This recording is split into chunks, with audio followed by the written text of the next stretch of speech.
Minister of Health, we are in a Delta surge. Former GM of Ghana PRINTERY Limited died in Campbellville fire. Ghana Police Force investigating circumstances surrounding two separate bodies found dead. In the region, Mexico schools reopen for in-person classes after COVID break. And internationally, Taliban says Afghanistan free nation as it hails US exit. Greetings and welcome to another edition of Channel 2 Headline News Updates. I am Bibi Bacchus. Thank you for joining us.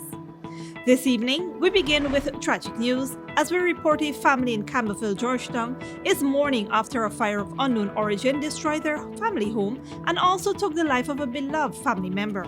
Here's more. A Campbellville family is now grieving and homeless after their home at John Street and Stone Avenue went up in flames, claiming the life of their patriarch. Dead is 76-year-old Ango Thompson, former general manager of the Ghana National Printers Limited. His son, 37-year-old Kyoja Thompson, said the fire started sometime around 2 a.m. this morning and quickly engulfed the two-story wooden and concrete building. Actually, it's about 2 o'clock this morning. I heard my niece shout fire, but I didn't sure it was she. It's after then I know. But I heard someone shout fire, then I come outside because I live at the back. When I come outside, I noticed the middle window, smoke coming out from it downstairs. So I go and I grab a bucket and I go to the pipe, pull some water. Same time my sister, and she cheering and me coming out here. By the time I go back, the whole place was red. The room, the fire just started spreading. Me had an easy trap at the back. I had to break out the window to get her out. After then, well, during the same time there, my father did bring out my mother from upstairs. And he turned back for something. I know he turned back for. But They live upstairs? yeah, they living upstairs. And after he bring her out, he turned back and end up getting trapped in there.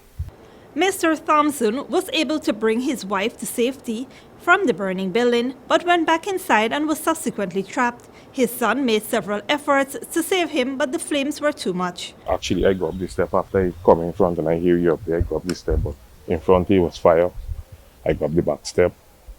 And at the time there, the whole back step was, when I go up halfway, fire they don't start coming out from the back. I had to come down and then jump the fence there for come. I come past back here. I really don't catch it.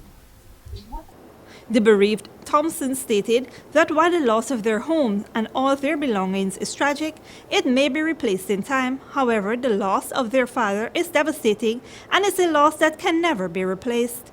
The fire has left 8 persons homeless. An investigation into the cause of the fire is in progress. The family was unable to save anything and would be grateful for any assistance that could be provided. If you would like to assist, you can contact Kyoja Thompson on telephone numbers 592-676-9496. We previously reported on a Ministry of Health driver who was remanded to prison for possession of 66 unaccounted COVID-19 vaccination cards. 30-year-old Mark Samuels of South Rhinefeld, Georgetown, appeared in the Georgetown Magistrates Court yesterday charged with breaking into the Ministry of Health vaccination center between August 22nd and August 23rd, 2021 and stealing 66 COVID-19 immunization cards. He denied the charges. Samuel's attorney testified in court that his client is innocent because the stolen vaccination cards were not discovered on him or at his home. Nonetheless, the police prosecutor opposed Samuel's being released on bail, citing the nature of the offense since the defendant was caught on a CCTV camera entering the facility. This was not Mark Samuel's first brush with the law. He was charged in December 2018 for obtaining over $1 million in fuel from the Ghana Oil Company by delivering a counterfeit check in the name of Clyde Fowler, while allegedly knowing the check was a forgery, and he is also on trial for the rape of a minor in the High Court. Samuels was remanded to prison, and the case was adjourned to September 27, 2021. Don't go away after the break. Ghana Police Force investigated circumstances surrounding 2 separate bodies found dead, and Minister of Health, we are in a Delta surge.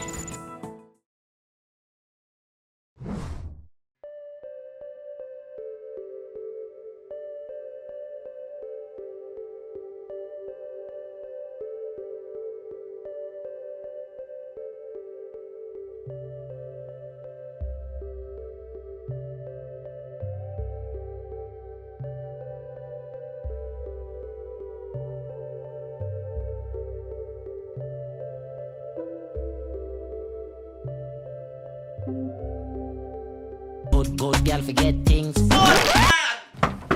What's the problem, Granny? I want money for borrow for those surgery. I was dancing and I fall and fracture my hip. If you need some quick money, you should check Lender's Jewelry and Pawn Shop. Lender's Jewelry and Pawn Shop, Lot 238 South Road Border, Georgetown. Get jewelry made to order in just 72 hours. We also accept vehicles. Lender's, best rates, longest payback period. Boys, I get through.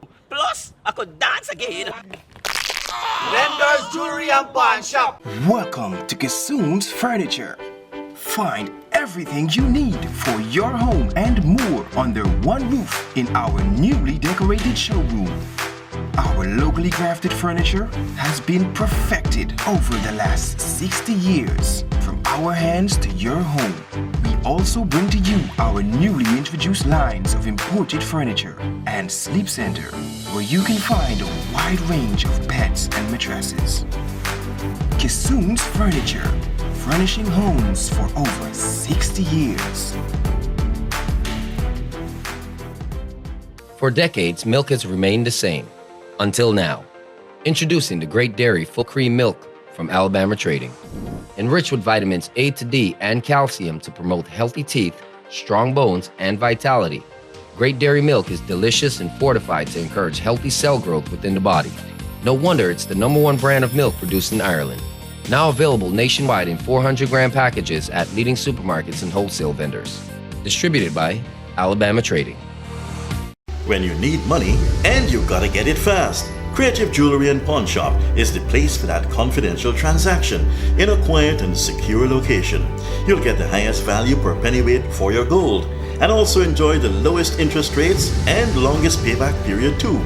Yes, for that instant transaction to solve a pressing financial problem. That Creative Jewelry and Pawn Shop, 46 Boyle Place, that's between the Ministry of Housing on Brickdam and White Castle Fish Shop. Be your first and only choice. Creative Jewelry and Pawn Shop, safe and sound, solid and secure, always there for you. Telephone 231-7878 and 223-8955. Survival Shopping Complex brings to you its delivery service, Shop Through WhatsApp. This process is simple. All you need to do is call or message your grocery list to 613-9683 and we will select your items for you and have them delivered directly to you, even out of town.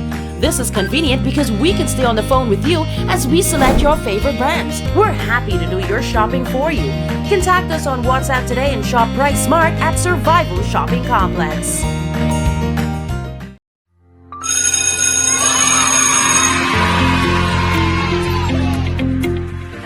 Go to school so that someday I can do something to make a difference. I'm the first in my family to attend the university, and I won't be the last. I want my daughter to be able to hold her head up high in this world as a proud, educated woman. Education has changed my life by giving me the opportunity to make it better.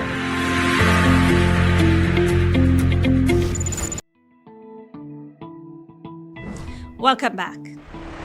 As the Ministry of Health continues to roll out the COVID-19 vaccination program and implement stricter COVID-19 gazetted orders, Minister of Health Dr. Frank Anthony said the number of positive cases is increasing, which is concerning. It can overwhelm and overcrowd the healthcare system. So we are getting more cases. Right now we have 1,933 active cases. So that's a high number. We also have, over the last 24 hours, we would have seen 145 active cases, new cases being discovered. And so the numbers are climbing. We're seeing more people getting infected.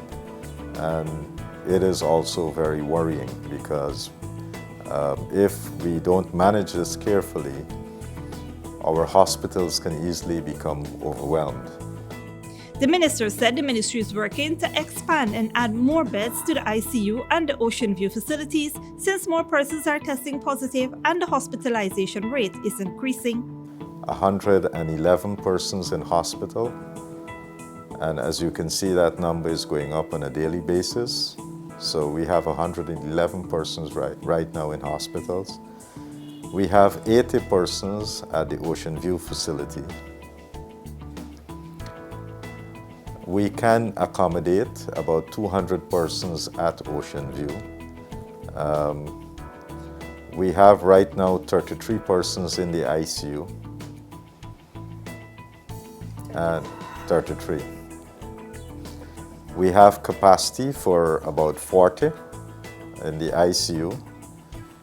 We are working to expand that so that we can add probably another 10 beds. So if it becomes necessary that we'll be able to have 10 more beds so we can accommodate at least 50 persons in the ICU. So that's a contingency that we're putting in place. And if we start getting more patients, we are also looking at a contingency of adding maybe 50 more beds to the Ocean View facility. So it is going to be challenging going forward as we get more and more hospitalization. The minister also said if it becomes necessary, the ministry will have to close some of the services at some of the hospitals and convert them solely for COVID patients. Field hospitals will also be considered. Dr. Anthony said we are in a Delta surge and the Delta variant is more contagious, so persons need to take precautions and follow the COVID guidelines to keep themselves and others safe. I really want to urge people to take precautions. Those public health measures that we've spoken about, masking, sanitizing, social distancing. Now more than ever, we need to take them because the Delta variant is more contagious than all previous variants that we have seen, so you can get infected. And if you get infected and you're not adhering to the rules of staying home, staying isolated, you are going to infect other persons. So I really want people to understand that we are in a Delta surge. We are going to see more cases, unfortunately more hospitalizations and more deaths. We can prevent these things from happening by our actions. And if we take precautions, then we all can be safer. The other thing that people need to note is that if you're vaccinated, while you might get infected, more than likely you would not be hospitalized or face the more severe form of the infection. And that is why it's important that people get vaccinated. Over the past 24 hours, the Ministry of Health recorded 5 more deaths, bringing the total number of COVID-related deaths to 618. The Ghana Police Force is investigating circumstances surrounding the death of 2 separate bodies that were found yesterday. Esther Summers has more.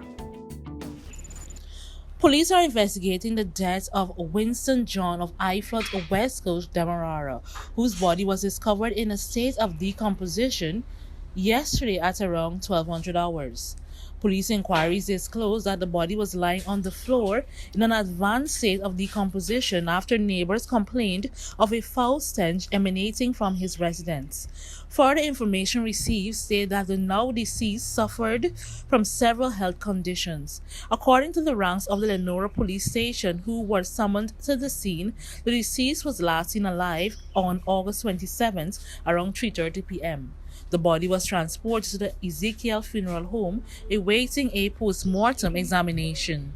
Police are also investigating the death of 43-year-old Anan Suhu, called Kera Boy of Babu John, Port Moron, Quarantine, Berbice, whose lifeless body was discovered in the trench at Ramlas, Port Moron, Quarantine, Berbice. A preliminary investigation revealed that the deceased was seen by residents of Port Moron Public Road sitting consuming alcohol earlier in the day. Sometime around 4:30 p.m., the body of the deceased was seen lying motionless face down in the nearby trench, clad in a yellow short-sleeved jersey and short camouflage short pants. The body was examined, but there were no marks of violence. The body was transported to the Port Moron Public Hospital and officially pronounced dead by doctors on duty. The body is at the Ramus Funeral Home awaiting a post-mortem investigation. For Channel 2 Headline News, Esther Sobers. Thanks, Esther. Don't go away after the break. Mexico schools reopens for in-person classes after COVID break, and COVID cases soar in Georgia as doubt about vaccines continues. But before that, here's the bridge retraction schedule.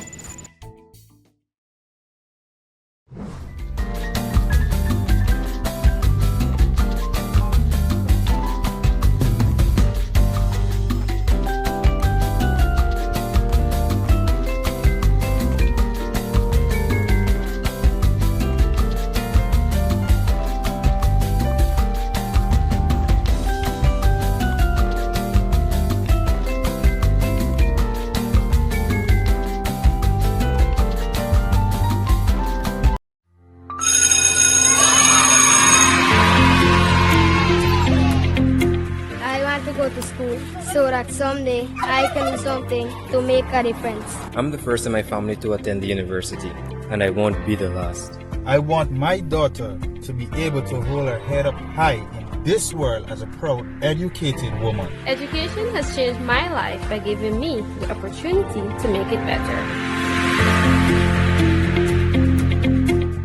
When you need money and you gotta get it fast, Creative Jewelry and Pawn Shop is the place for that confidential transaction in a quiet and secure location. You'll get the highest value per pennyweight for your gold and also enjoy the lowest interest rates and longest payback period too. Yes, for that instant transaction to solve a pressing financial problem. That Creative Jewelry and Pawn Shop, 46 Boyle Place, that's between the Ministry of Housing on Brick Dam and White Castle Fish Shop. Be your first and only choice.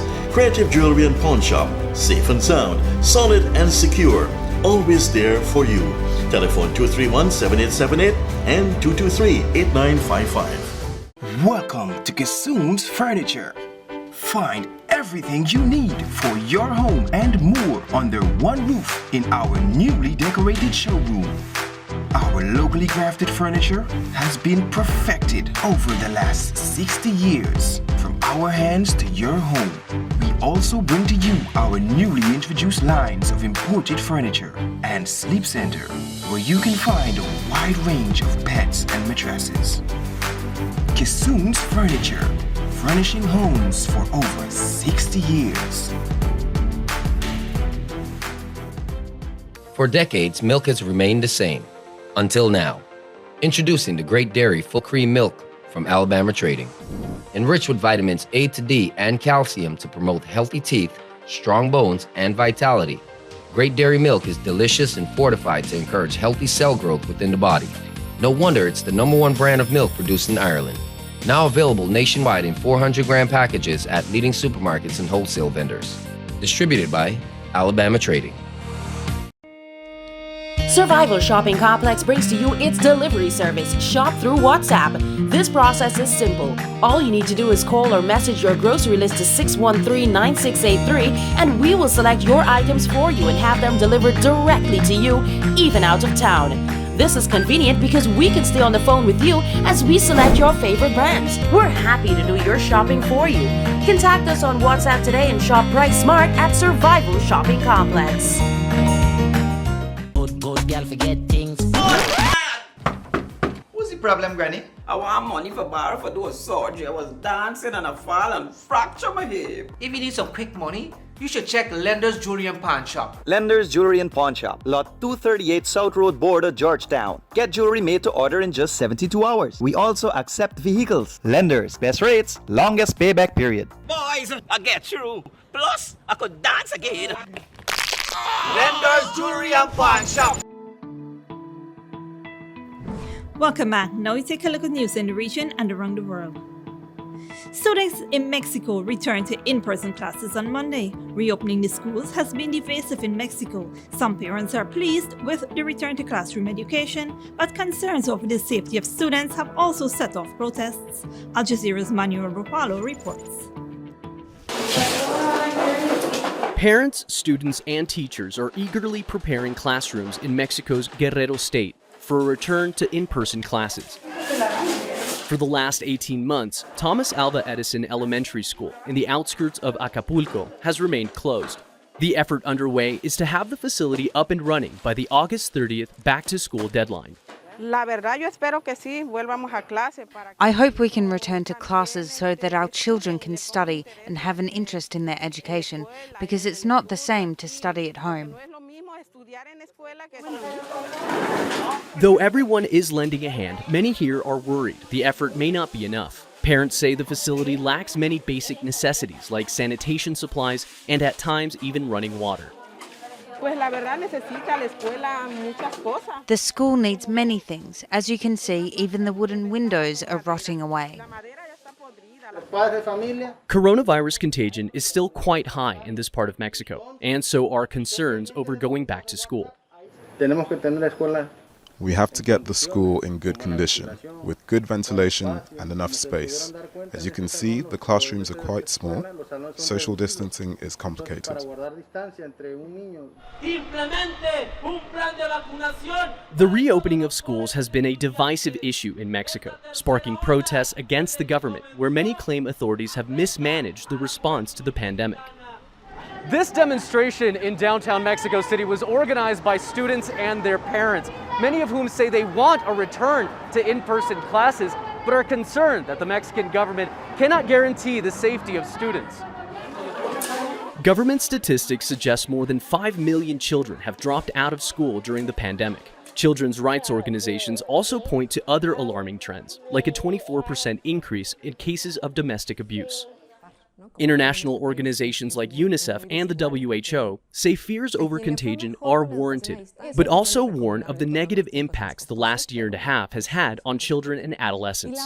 We believe the risk of reopening schools is lower than the risks children and adolescents are already running by keeping them out of school. Education is not only about knowledge, it's about learning social skills. It's a question of development. It's a matter of reaching one's potential in life, and we have to prioritize this. Though most schools in Mexico began welcoming students on Monday morning, many others have decided not to reopen. Thomas Alva Edison Elementary in Guerrero State is among those choosing to keep their doors closed until coronavirus contagion rates in the state are adequately reduced.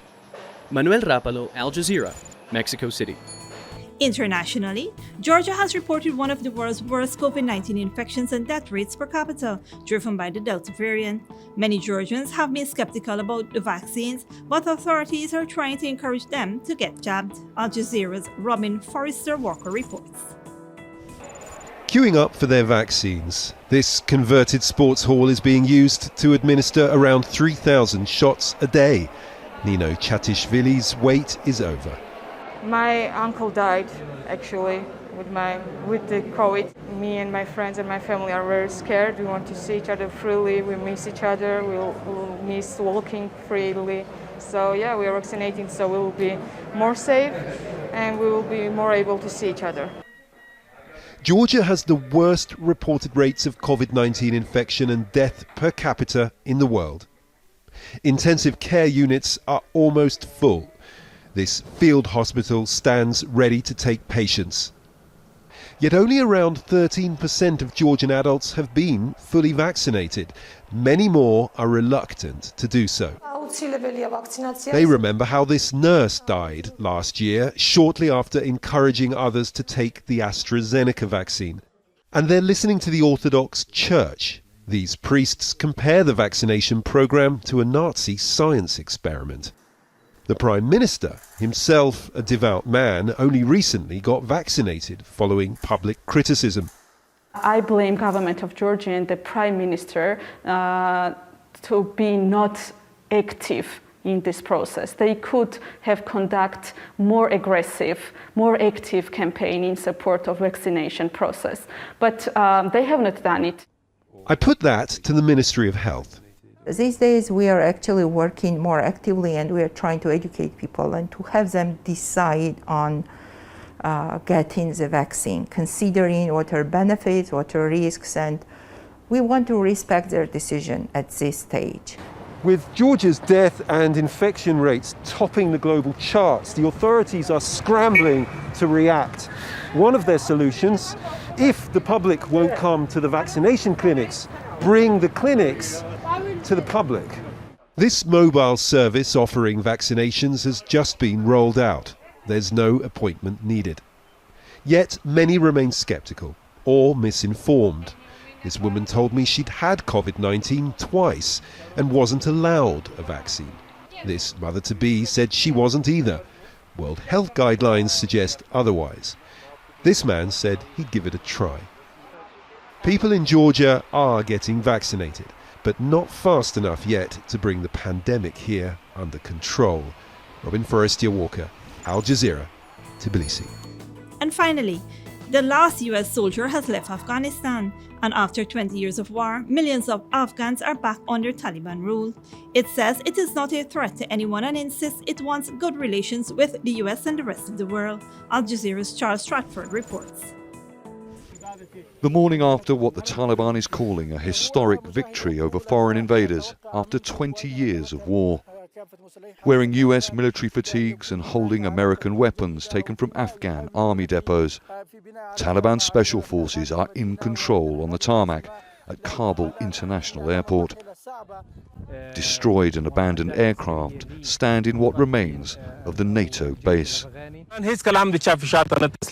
No Afghans will surrender to force. The way Americans left Afghanistan is a good lesson for the future generation. They were damaged financially. It's a good lesson for everyone else. It's a historic day with no doubts. It's a free country. It's a sovereign country. America was defeated. They could not achieve their targets through military operations, and on behalf of my nation, we want to have good relations with the rest of the world.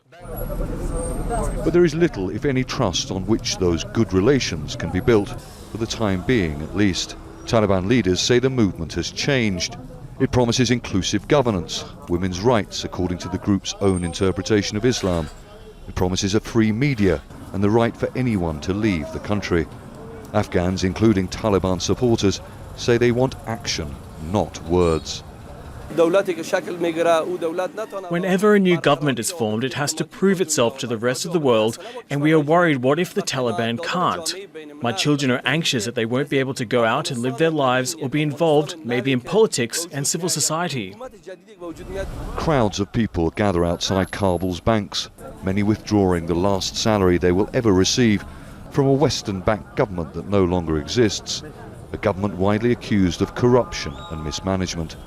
The challenges are immense, especially when billions of dollars of funding and Afghan cash remains frozen by the West since the Taliban took control. Women here say they want the same opportunities as men, no matter any expected changes to the law. I don't have a problem wearing a burqa as long as there's security and justice. It's just a piece of fabric. They have said that men and women will be separated at work. Well, that's okay too. I will work. The Taliban says give us a chance. They say it is the first day of a new Afghanistan after 20 years of foreign interference and occupation. The wider world may have no choice but to engage with the new leaders of this country if peace and stability is to prevail. Charles Stratford, Al Jazeera, Kabul. And that is it for today's regional and international news. Here now is your 3-day weather forecast.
And that is all for this edition of Channel 2 Headline News Updates. Tune in on Wednesday at 7 p.m. for another episode.